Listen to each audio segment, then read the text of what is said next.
नमस्कार जी, मेरा नाम मनोज सिसोदिया और मैं अलीगढ़ से हूँ। 6 दिसंबर 2020 को मैं अपने साथियों के साथ इस आंदोलन में आया था और जब से मैं निरंतर इस आंदोलन में हूँ। इस आंदोलन की लड़ाई सिर्फ किसानों की लड़ाई नहीं है, देश के आम वर्ग की लड़ाई है। इसलिए ये आंदोलन किसानों का आंदोलन न होकर जन आंदोलन का रूप धारण कर चुका है। इस आंदोलन में ये जो हम इस आंदोलन को इन तीनों कानूनों के खिलाफ जो लड़ रहे हैं, ये 3 काले कानून हम इसीलिए कहते हैं क्योंकि ये जो कानून है ये ना कि किसानों पे इसका प्रभाव पड़ेगा, एक आम जनता पे जो मजदूर सुबह जाता है और मेहनत करता है और शाम को उसको दिहाड़ी उसको मिलती है 300-350 रुपये वो कमाता है, उसमें से 80% हिस्सा वो अपने खाने में, अपने परिवार के खाने में और अपने खाने में खर्च करेगा।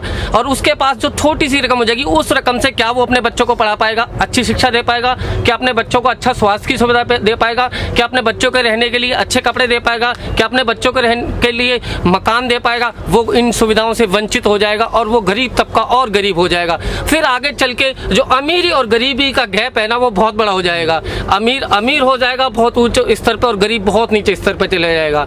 तो ये जो सरकार है, जब ये आई थी 2014 में, ये गरीबों की बात करती थी, ये किसानों की बात करती थी। वो ये गरीबों को क्यों बात करती थी? ये गरीबों को और नीचे लेके आती थी। माननीय प्रधानमंत्री जी कहते थे कि मैं चौकीदार हूँ। ये चौकीदार हमसे गलती हुई, हमने इनको समझा कि ये हमारे चौकीदार हैं। ये हमारे चौकीदार नहीं है, ये पूंजीपतियों के, अडानी के, अंबानी के और जो FDI के माध्यम से ये हमारे देश के अंदर जो व्यापार को लेके आए हैं, जो पूंजीपतियों को लेके आए हैं, ये उनके चौकीदार हैं, ये हमारे चौकीदार नहीं है। देखिए, प्रधानमंत्री नरेंद्र मोदी जी हैं जो, वो किसानों के साथ अब तक, आज 56वां दिन है और मैं इस गाजीपुर बॉर्डर पे खड़ा हूँ, ये अब तक हमारे बीच में नहीं आते हैं। ये इन कानूनों को समझाने की कोशिश करते हैं कि ये किसानों के हित के कानून है, ये किसानों के हित के कानून है। ये किसानों के हित का कानून नहीं, ये पूंजीपति अडानी और अंबानी के हित के कानून है।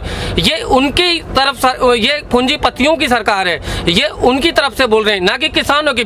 आप मुझे बताइए, दिल्ली से Ghazipur border, Sindhu border, Shahjahanpur border या टीकरी बॉर्डर कितनी दूर है? जबकि वो कहाँ जाते हैं? गुजरात के किसानों से मिलते हैं, मध्य प्रदेश के किसानों से मिलते हैं। क्या हम किसान नहीं है? उनकी ऐसी धारणा है नहीं कि वो किसानों से बात करें। वो पूंजीपतियों की सरकार है, तो वो पूंजीपतियों के अपने नकली किसानों से जाके बात करते हैं और देश की जनता को गुमराह करने की कोशिश करते हैं। एक तरफ ये कहते हैं कि मैं किसानों के साथ हूँ, मैं किसानों के साथ हूँ, दूसरे हमारे गाँव में, देहात में किसानों को जाके और टीवी के माध्यम से, गोदी मीडिया के माध्यम से ये अफवाह फैलाते हैं कि ये किसानों के हित के कानून है, जबकि ये अडानी, अंबानी और पूंजीपतियों के हित के काले कानून है।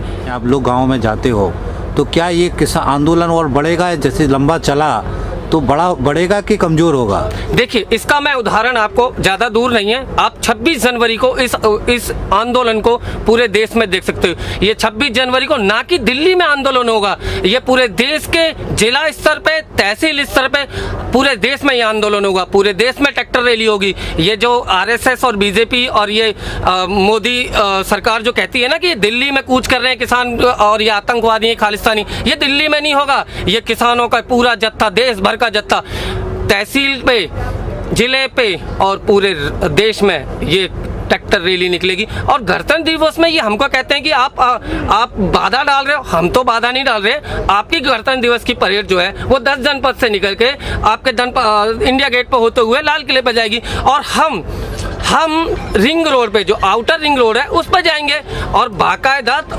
डिसिप्लिन के साथ जाएंगे। क्या ट्रैक्टर रैली हम नहीं निकाल सकते? क्या किसानों का हक नहीं है क्या ट्रैक्टर रैली निकालने का? हमारे देश को कृषि प्रधान देश कहा जाता है, तो क्या कृषि प्रधान देश में किसान का ये हक नहीं है कि वो ट्रैक्टर रैली निकाल सके? उसका भी हक है और वो अपना हक लेके रहेगा। हम 26 जनवरी को ये दिखा देंगे कि हम किसान हैं और हमारी कितनी बड़ी ताकत है किसानों की। ये सिर्फ ये कहते हैं ना कि कुछ लोग दिल्ली के बॉर्डर पे बने, बाकी किसान तो खेतों में। तो 26 जनवरी को पूरा देश देखेगा कि कितने किसान इस देश में हैं और इसका विरोध कर रहे हैं। ये जो है, सरकार तो पीछे हटने वाली है नहीं, तो क्या किसान पीछे हटेगा? बिल्कुल नहीं जी, किसान तो शांतिपूर्ण अभी बैठा है। देखिए, सब्र का एक लिमिट होती है, एक लिमिट की है। अब सब्र ऊपर तक हो चुका है। हम 26 जनवरी के बाद तो हम बिल्कुल भी पीछे नहीं हटेंगे। हमें या तो गोली मार दो, हमें जान से मार दो, तभी यहाँ से पीछे हट सकते हैं, अदरवाइज हम नहीं हटेंगे। हम लड़ेंगे, मरेंगे और जिएंगे जब तक, तब तक यहीं रहेंगे। आंदोलन हमारा है और हमारी नहीं, हमारे देश के हित का लिए आंदोलन हो रहा है ये। हम आतंकवादी नहीं है, हम खालिस्तानी नहीं है, हम माओवादी नहीं है, हम आम किसान है। अगर आपको सर्वे करना है, आप मेरा पता लीजिए, आप यहाँ पे एक एक आदमी का पता लीजिए, उसका सर्वे कीजिए। आपकी सारी सरकारियाँ आपकी यहाँ पे पड़ी हैं, आपके CBI है, आपकी LI वाले हैं यहाँ पे, आपकी इंटेलिजेंस ब्यूरो है आपकी सारी खुफिया एजेंसी है, आप उनको लगाइए।